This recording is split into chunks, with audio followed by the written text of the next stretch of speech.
So take a breath and just come on down into all of your body, into the chair. Close your eyes. And just let yourself settle for a moment. And notice as you inhale and exhale that soft rising of your chest. And falling as you exhale. And it brings your attention to the area of your heart, right around where you're breathing. And your breath is soft and expansive. And let yourself breathe in the feeling of peace. And breathe out the feeling of love.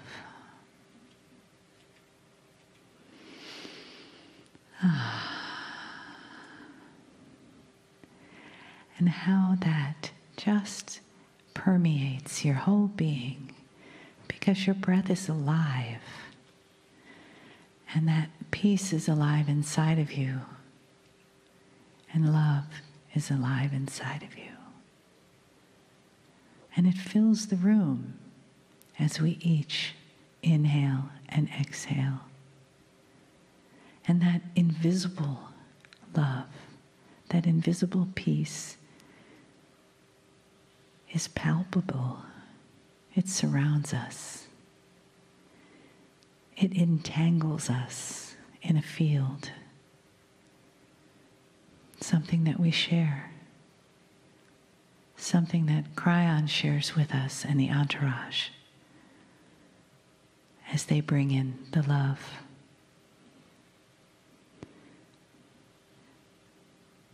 So let yourself just sink back into the arms of that love.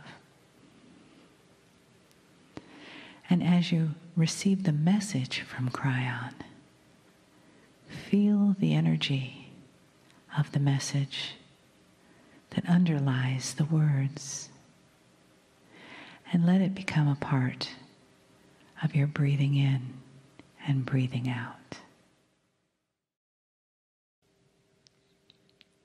Greetings, dear ones. I'm Kryon of Magnetic Service.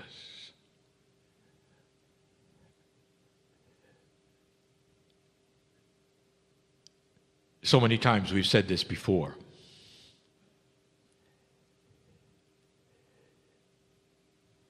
If you remain in the box of belief that you were born in, the one that has served you so well to survive in all your life, the one that worked, if you stay there, this is still the man in the chair pretending. And that's the way it's designed. Now listen, it is one of the only attributes on the planet that requires the belief of consciousness within a human to expose something that heretofore was invisible. And it's not with your eyes, it's with that which is the trilogy of your heart, your brain, your pineal, that senses something that is real and is different. I want you to think about this for a minute. We've used the metaphor before. There you are, sitting in the box of consciousness, the survival box. It works. First question when you see this is, it's a fake. Second question, why should I do this? I'll simply endure it until it's over. And while you're doing that, and those are your thoughts, there's an entourage, a soup of spiritual entities. If you want to call them singular, go ahead. They're not. That look at you, that are around you, that someday physics will actually allow you to see. There'll be a field filled with love and caring, with synchronicity, with plans and help. and they swirl around you in your empty box. And you sit there all by yourself and you have it all figured out. Your empty box has served you. It is your survival box. Don't touch my box. It's working for me. And I'll tell you this, dear ones, and this is real. And it's important you understand the love of God that is compassionate for you. If that's all you do all your life, there is no judgment. But what is swirling around you is purpose and enhancement, a longer life, a reason for being, joy as you walk from A to B. As you walk out of the bedroom every morning, you smile. It's not the start of another mundane day. It's the start of the rest of your life in a celebration of who you are. And most don't have it. How do you like your empty box so far? It has served you because you've survived, because you're strong. And most of the earth walks around in that way. And they'll do it even if they say they're religious. Because they have to, even to survive in the religious system, where judgment is the way of it. You've got to create a box then that suits the doctrine, but it's still an empty one. You with you, trying to survive whatever you were told. And the principle we give is the principle we always give, that some of you have understood and realized, but not completely. I'm going to channel more about this tonight. When you start to expand the box, or gasp, destroy the box, is when things start to happen. And then you let us in. Did you notice something that has to happen? Your free choice must decide that you're done with the old survival. Take a deep breath, get out of the box, and instead of destruction, there's going to be enhancement of who you are. Because then you will start to sense the love that God has for you. Whatever you call God, Spirit, there is a creative source. It's the closest word you got for that which is everywhere in the universe, in the galaxy, right here with you.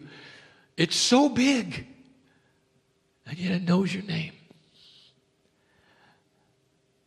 You call it an it because you haven't got a word. You don't have a non-singular word. This is how structured you are. The very concept of the energy that is around you is not available in any language on the planet. If you call it energy, don't do it. It's love. It has a face. It's a big face. And in that face, if you looked at it really carefully, you're part of it. Your face is there. It's not the face you have on earth. It's the soul face. The collective creative source includes your consciousness. You are part of God. Do you know what happens when you break down that box? You don't gain some kind of a parental helper. You expand you. You get to see right away the handshake between the creative source and who you are. And then you start to realize you do create your own reality. You do have an influence around you.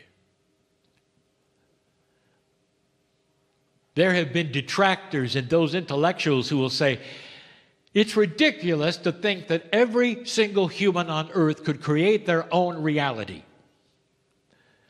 Because everybody would then steamroll over everyone else.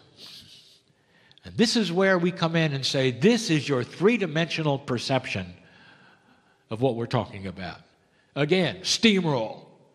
You figure it's about force. It's about putting yourself over others, and it isn't. It's about a collective puzzle that coalesces beautifully because everybody's involved. Do you know what happens if everyone dropped their box?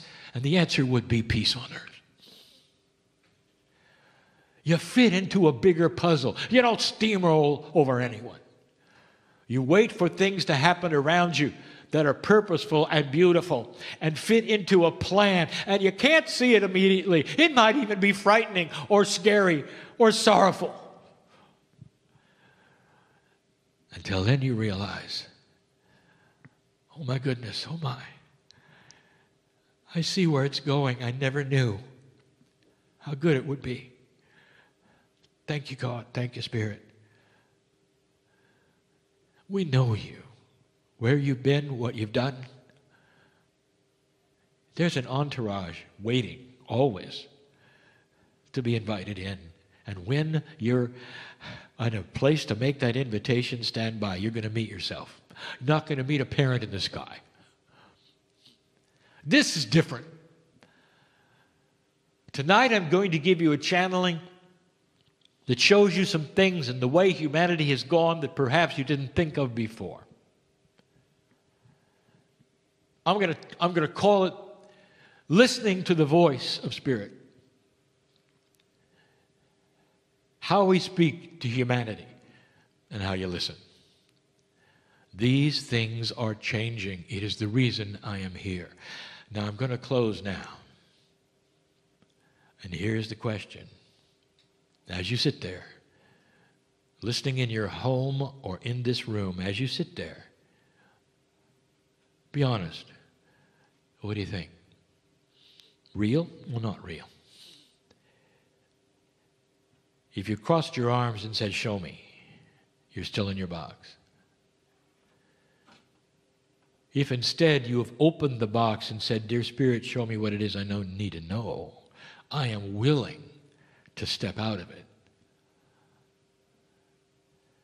then you felt the love of God today.